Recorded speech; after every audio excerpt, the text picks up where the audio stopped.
What's going on, YouTube? Budget Gaming here. And first off, I want to apologize if I seem a little rushed in this video. This is my second time recording this video. I had recorded it, uploaded it to YouTube, and it just disappeared yesterday. So we're going to try another take at this. And this video is about GameStop in 2020. So if you've been into a GameStop recently, you've probably seen this.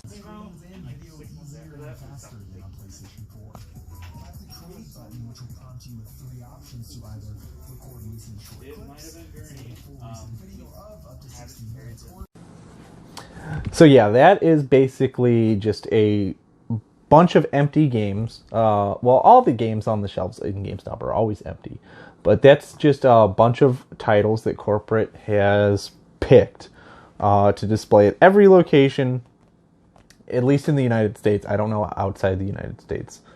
But anyway, those games are maybe at the GameStop, maybe not.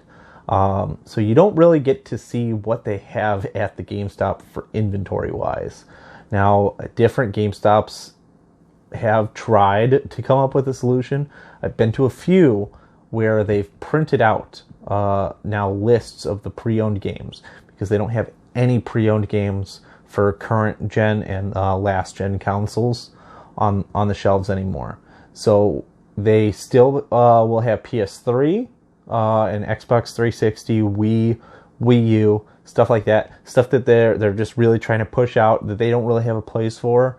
They still have some of those cases on the shelves or like in a little bargain area. But that's, I mean, a really small selection.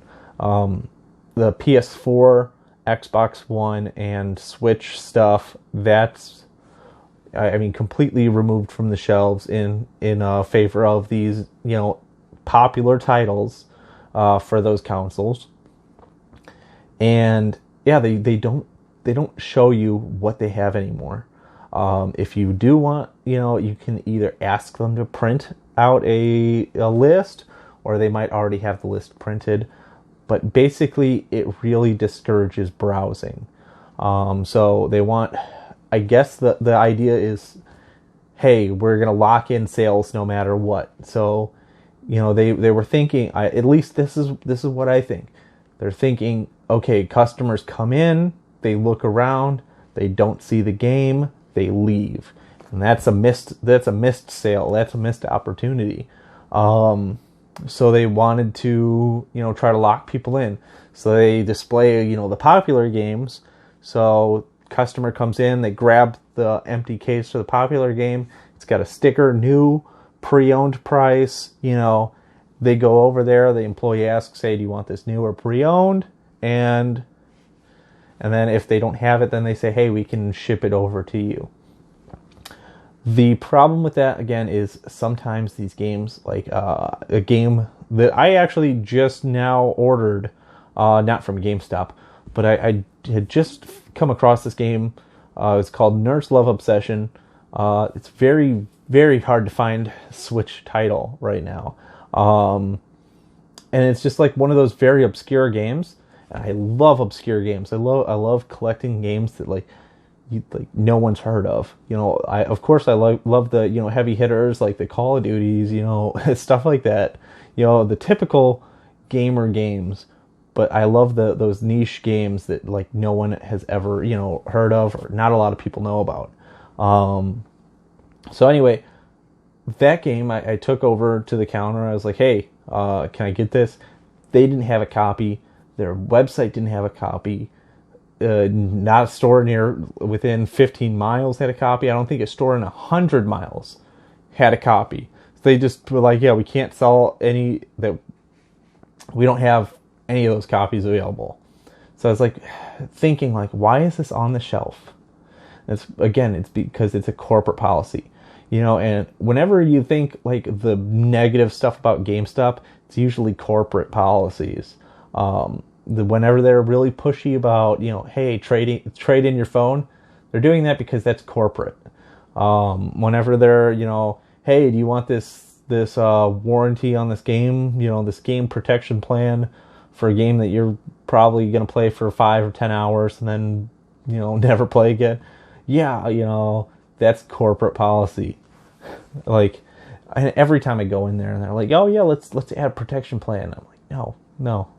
Like, I don't even get to half the games that I buy in a year, Like, I think 2020, I probably purchased, 300 or 400 games, and I beat 62 of them, So there's a good chance that if I buy a game from GameStop, I might not play it for a long, long time. I still will want it to work, and it's just that that protection plan really doesn't matter to me that first year, that second year. It's probably like the third year or so that unless it's like something that I really want to play, it's probably that third year that I own it that I'll probably get around to playing it. But anyway, I'm digressing. That's the state of GameStop stores in 2020. What do you guys think? Have you been into the GameStop stores in 2020? What are your opinions? Do you like the new layout? I mean, it can be kind of interesting to go in there. They all look the same now. So that's another thing. Like, for me, I would love going into different GameStops. Now they all look the same. Like, I only have the desire to go in one GameStop, a day now. And I don't want to shop around at different GameStops.